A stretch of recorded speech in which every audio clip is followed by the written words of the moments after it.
Hey everybody, welcome back to Video Game. So, I got a very fun and unexpected video for you guys this evening because Doom 64, the Nintendo 64 original game, has now been ported over to the Sega Dreamcast, not just as a straight port, but with a ton of enhancements and some fixes to the overall brightness as well, making this definitely my preferred way to play Doom 64 if it's not one of the modern remakes. Before we get too far involved, do me a huge favor, go down below, hit like and subscribe, and ring that notification bell, definitely helps us out. And if you feel so inclined to want to support the channel, we got a Patreon link down below as well. But Doom 64 is one of those games that's an absolute classic, and it both feels familiar as well as completely foreign at the same time, because while it is Doom, it was basically a Nintendo 64 original with new sprite work, level layouts, and an overall vibe that felt different while being exactly the same thing as Doom was in the past. The thing is, on the Nintendo 64 version though, at least on the retail cartridge, is the lighting was definitely way too dark. Apparently they shipped the wrong version of the game, and there was always issues of actually being able to see what you were doing. You'd have to turn the brightness way up in the game, and even on your CRT television back in the day. Now there have been mods to the original Doom 64 files to make that brightness fix in, but I would say here there's something about the Dreamcast visual that looks absolutely appealing to my eye, and I will show you some of the Nintendo 64 footage as well, side by side, so you can get a difference. But this is just such an awesome port, and you'll see here we're back on Nintendo 64, and the colors are completely different, and there's something about the Dreamcast version that just feels a little bit more fun to me. The Nintendo 64 version certainly is a vibe, and it's got some drama in the shadows there, but it's fun to have both of these versions available. And because you do have the power of the Dreamcast behind the port, you're going to have an absolutely smooth running experience. And I just like these colors here.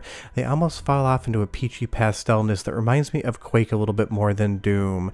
The other fun things are you're going to have full VMU support, so you're going to see the Doom Marine's face on your VMU, and it's going to react to damage and actually show you what your overall health is, which is a really fun use of the VMU, because while it was a great device, so many games barely use it. So having it here on a port is just another little quality of life improvement that you can tell really was a fun thing for the developers to make. And this was made by a few different people. I will leave them in the description below because there is a credits list here. That way everyone does get their credit. But again, I just love running around the world of Doom 64 on the Dreamcast, and you can see here when we go back over to Nintendo 64, it is still a fun visual, but it doesn't pop as much as the Dreamcast graphics do. So this is definitely something, if I had to pick my favorite visual, I would definitely go on Dreamcast, but you leave me a comment down below and tell me what you think. The other great part is this does control very well. I tested it before I did this video. This capture was sent to me by one of the members of my Discord to help out, and I absolutely loved how this game felt on the Dreamcast controller, because it is just a single analog stick like the Nintendo 64, so it does really function well with the Dreamcast controller, because it's always odd to me that Sega only shipped that controller with one analog stick and not two. But if you've never played Doom 64, it's an absolute classic and iconic game that really has its own sense of personality and time.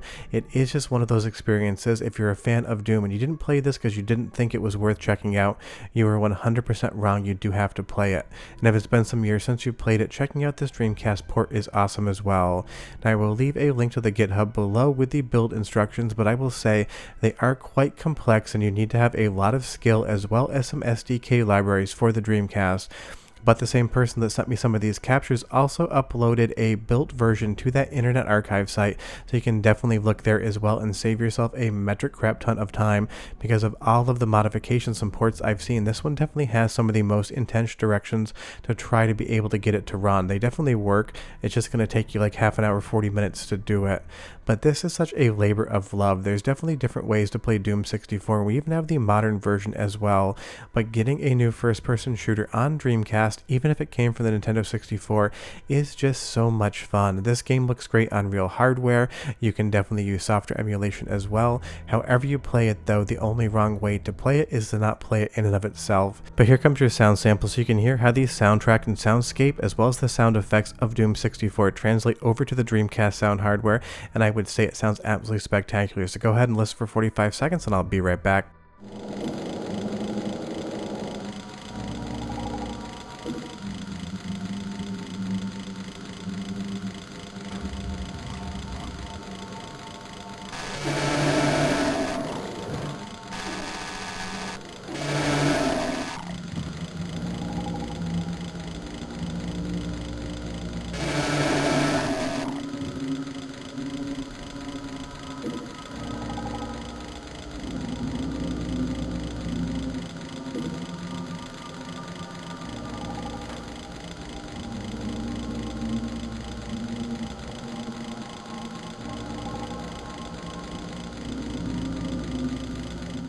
I love the droning music in Doom 64. It's more like a soundscape than it actually is a soundtrack, and part of that was just down to the fact that obviously this was cartridge based, not optical disc media based, so it is a situation where you don't always have music, but the Dreamcast hardware has such a nice drone to it, along with the Nintendo 64 original.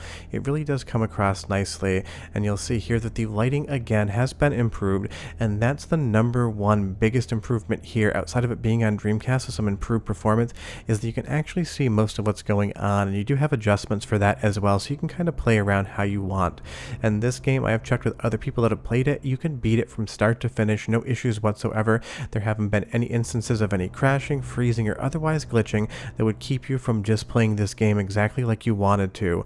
And you'll see here in the options menu, you're going to have so many different variables you can affect: the gamepad, the movement, you're even going to have cheats and things such as that. And under features, you're going to have all of these different toggleable options. You can have all the weapons on, you can unlock all of the keys, you can play around however you want, and that is a nice quality of life improvement to give you those options to play the game how you wish. But honestly, the best way to play it is to just start at level 1 and play it until you complete it. This is going to look great across VGA or any other way you play Dreamcast, and this thing absolutely looks incredible on a CRT television. That's how I tested it, and all the graphics on the Dreamcast with Doom 64 just come across so well, and you'll see here all of the different weapons you can select versus the Nintendo 64, where the colors are completely different again. There really isn't any right or wrong way for this game to look, although I would say that Nintendo 64 original is too dark, but however you look at it, it just looks great, and I love all of the particle effects and the pseudo real-time lighting as well when you're actually using these weapons on screen in the Dreamcast version. And this is just a fun project. Was there any reason that Doom 64 needed to be ported to Dreamcast? Absolutely not. There was plenty of ways to play it, but I love Sega. I'm a Dreamcast fan, so getting a new game, especially one as good as Doom 64, is always going to be something that I love and celebrate. And you'll see there as we walk into that blue room how the weapons all take that blue hue across them as well, and how good it really does look on the Dreamcast hardware. And I'm really surprised that Dreamcast didn't have its own Doom back in the day. There were so many awesome first-person shooters on the hardware. I am really kind of surprised that it didn't come across on the Dreamcast with its own custom build of something. But Sega Dreamcast hardware is always fun to play with, and getting new Sega Dreamcast games is always something to celebrate, and this was not an easy modification. The Nintendo 64 and the Dreamcast do not share any hardware in common whatsoever, so the fact that this looks so good and performs so well is just a testament to everyone's involvement. The main modder was J.N. Martin 84, but he did have some help, of course. But again, this is just the type of thing. Nobody expected this to happen, but here it is, and now you can play Doom 64 on your Dreamcast. As we go through the little sizzle reel here that the game gives you at the start, it is just fun, and my favorite thing about it is just how they change up the lighting model and the overall colors, because if you remember Doom 64 back in the day when you bought it at retail and you couldn't modify the ROM, some of the levels in that game were so incredibly dark you were basically shooting at nothing, just hoping for the best. So the fact that fans have come along and fixed a lot of that is definitely an improvement, and the performance here on Dreamcast is a 10 out of 10, as is the modification. Like I said, I can't find any way to fault this game whatsoever.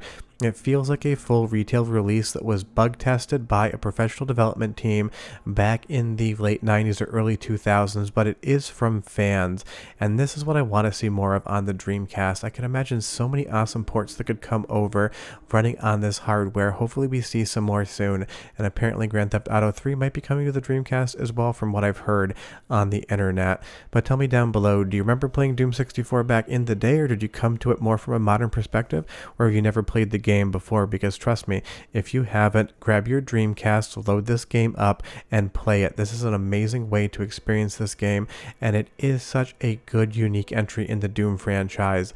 This really put a breath of fresh air into the overall Doom atmosphere back in the day, because we had played Doom, we had played Doom 2, so getting a different yet similar game on the Nintendo 64 felt like more of the things we all know and love, but through a different lens. I will leave a link to the description below to the GitHub if you want to build it, but otherwise, like I said, that Internet Archive site will probably help you out. But short of that, hope you had a good weekend. Go enjoy some Doom 64, and I will see you guys next time. Bye-bye.